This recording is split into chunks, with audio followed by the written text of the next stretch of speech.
Buying cheap old houses in America as a property investment can look pretty good to foreigners. You see, real cheap houses offer for sale all over the country, and the monthly rent they can get looks amazing when you compare it to back home. But the US is so big, where do you start as a non-resident foreigner that wants in on the action? I built up a healthy portfolio of residential and commercial real estate in the US. This was years after the global financial crisis had happened, but it was still on people's mind, and people had been burnt badly by what had happened, and so there were deals to be done. At the moment, there's another global recession that looks like it's about to hit, and already in the US, house prices have started to fall.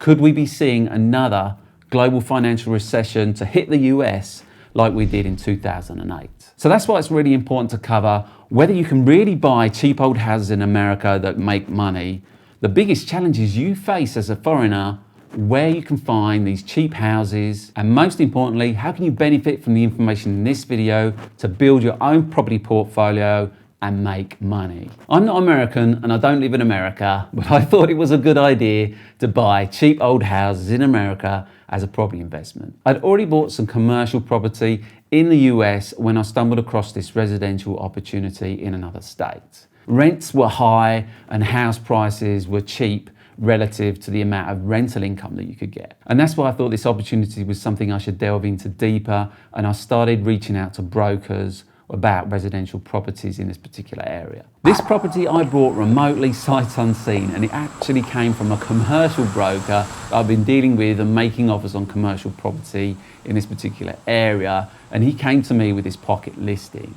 And I'll explain in a minute about why I felt comfortable buying it this way. With the extreme cost of houses here in the UK, buying in America can seem like a great idea. One of the key things I like about American real estate is that when you're buying property, there's no stamp duty to be paid. Unlike in the UK, where stamp duty is astronomical, albeit the government the other day has now increased the thresholds on stamp duty for first-time buyers and things like that. But as investors, we're always going to be paying 3%, as at the time of recording, on top of the normal stamp duty rates. But what about tenants? How do you manage them remotely? And what happens if you need to kick tenants out? And worse yet, they just stop paying rent altogether. I'll get to that, but first let's look at the house and the deal that was done. Here it is. It's built in 1958, a detached single-family house with 4 beds and 1 bath. It's a single-story brick-built home, 1,140 square feet in size with a large garden. Fully refurbished inside and out at the time that I bought it. It was move-in ready for a tenant from day one. They wanted $38,000 for it. We managed to get it for $34,000 after a bit of negotiation. And what the great thing about this one is that we managed to agree that the owner carried back some finance. So we only put down half down, 50% down. The owner carried back the rest. And the best thing of all, 0% interest. We've got that carried back for 36 months. It's currently tenanted for $695 a month. And because it was rent ready, we could move in a tenant super fast. There was no refurbishment work needed to be done in this place. Most properties I bought in the US, I needed to do refurbishment to them, rehab as it's called in the US. So one of the main reasons why I bought this property wasn't because of the location or anything, it was because of the terms of the deal. The seller was offering me finance at 0% terms. So that meant I wasn't paying any interest on the finance that they were carrying back for me. What I had to do though was I was making $150 a month principal payment for 36 months with a balloon payment after 36 months of the balance of the principal amount owed. But why was someone prepared to sell me this property in this way? And more importantly, where can you find these types of rental properties in America? Let me introduce you to Memphis, Tennessee. Memphis City is part of Shelby County in southwest Tennessee, and it's situated along the Mississippi River with a population of 650,000 people. It's the second largest city in Tennessee, and it was founded in 1819 based on the wealth of the cotton plantations and the river traffic along the Mississippi, and became among the world's largest market for cotton and lumber. Memphis is also known for its historic music scene, home to the blues and the birthplace of rock and roll. Elvis Presley recorded his first records in Memphis and lived in Memphis at his home in Graceland, which is now a tourist attraction. Memphis has grown on to become one of the nation's leading commercial centres in transportation and logistics, with FedEx headquartered there with its global air hub. And it also has other Fortune 500 companies headquartered there, such as International Paper and AutoZone, that drives a lot of the economic growth. And quite significantly, the owner-occupied rate in Memphis is only 46%. So this leaves a lot of people that need to find rental accommodation, which helps drive up and maintain rental prices because there's good demand for rental accommodation. So let's understand the deal around the seller finance a bit more. So I agreed to pay $150 per month to pay back some of the seller finance that the owner was carrying for me. That was going to be paying on its own $5,400 over the term of those 36 months. But the property was renting for $695 a month. So this $150 was being paid for from the rent because I was generating $695 a month in rent. So the asset, the property itself, was already self-funding. It was paying down the loan that was owed to the seller. And this meant after 36 months, I had a balloon payment of £11,600. So it was $17,000 minus $5,400. So how seller finance works is similar to when you're buying a car on hire purchase terms. So you agree a price for the car, you make a down payment on it, and you make payments over a period of time, say 36 months. And then at the end of that 36 months, you've got a balloon payment to make if you want to own that car. And that's exactly the same way it works with seller finance, with buying properties in the US. So the cash flow on this property in the first year was $8,300 because we had a tenant in there paying $695 per month. And amazingly, in 1 year, we managed to find a tenant that was paying $980 per month,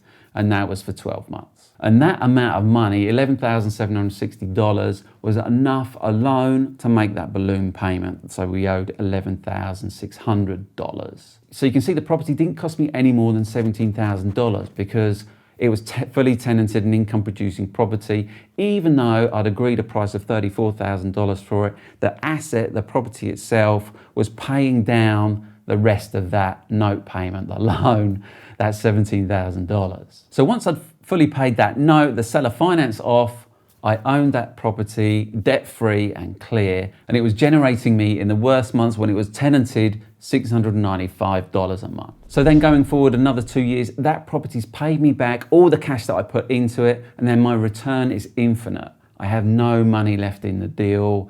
I then own an income producing asset completely debt-free with no money left in the deal with an infinite return. Paying me $695 a month in the worst months when it's tenanted. One important thing to note with owning properties in the US is that they have a thing called property taxes.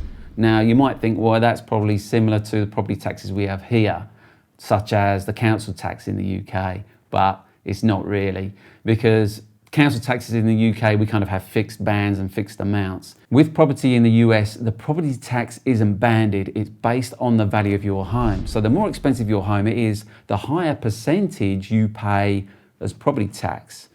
And there's no limit, there's no ceiling on how much that could be. It's a percentage of your property value that the local authority says how much it's worth. So the property taxes on this one amounts to around $750 a year. So why did I buy it sight unseen? So remember I said I'd already bought some commercial property in the US, and this was my focus, not actually residential property. As a non-resident in the US with no tax history, getting a mortgage on a property is pretty hard to do. If I can, I prefer to leverage my money so I can buy more investment properties, and in return I'd actually be able to generate a higher cash amount that I get to keep. So I started looking first at the Memphis commercial property market, and through this I built up the relationship, like I said before, with the broker who was in commercial property.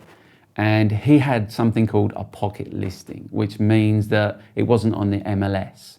It means only he knew about it, none of the other brokers. The MLS is the multiple listing service, which all brokers in the US subscribe to if you're a realtor.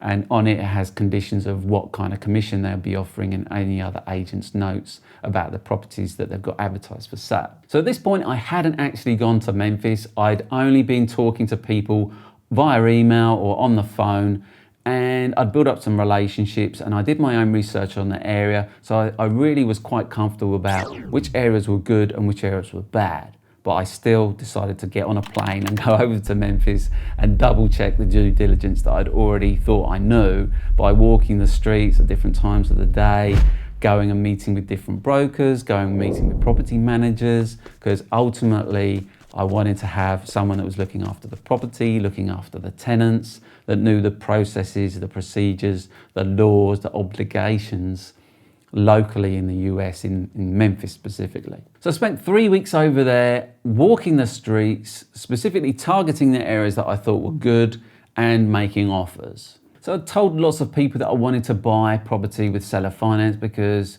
if you're not telling people what you want, it's never going to happen. So always be telling people, everyone you meet, what you're trying to achieve, especially with brokers in the US. You never know then what might come about, and that's exactly what happened with this pocket listing, because this broker was connected with lots of investors.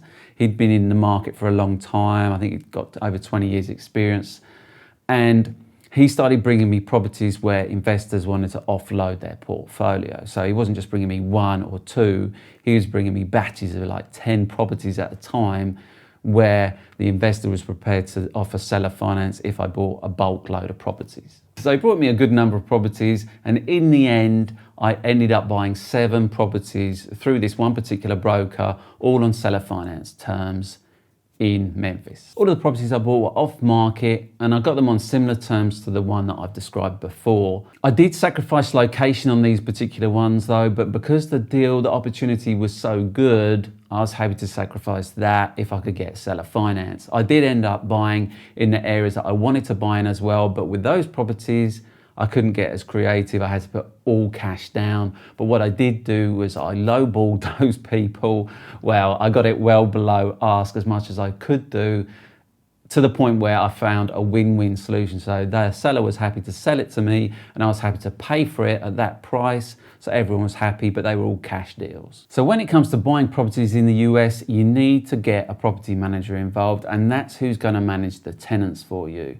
And the only really way that you can do that is you've got to go over to the US and interview property managers, which is what I exactly did. Get recommendations from brokers, as many people as you can. Just talk to everyone about what you're trying to do, what you're buying, who's a good property manager, who's got recommendations. You might meet other investors, which I did, and you can start to talk to them about property managers that they use, or they may even have the service themselves. But I kind of tried to stick to people that specialize just in property management, and that's exactly what I did. So buying cheap old houses in America as a foreigner isn't necessarily a bed of roses. You got to take the smooth with the rough. And finding properties where the seller will offer seller finance is not always that easy, as it's more common in some states than other states when it comes to properties in the US. So the problem now is, where do you find these cheap properties that rent high, and where can you find these sellers in today's market that will offer you finance so that you don't need to get a bank loan? So that's why you now need to watch this video next, where I'll explain exactly how to do that.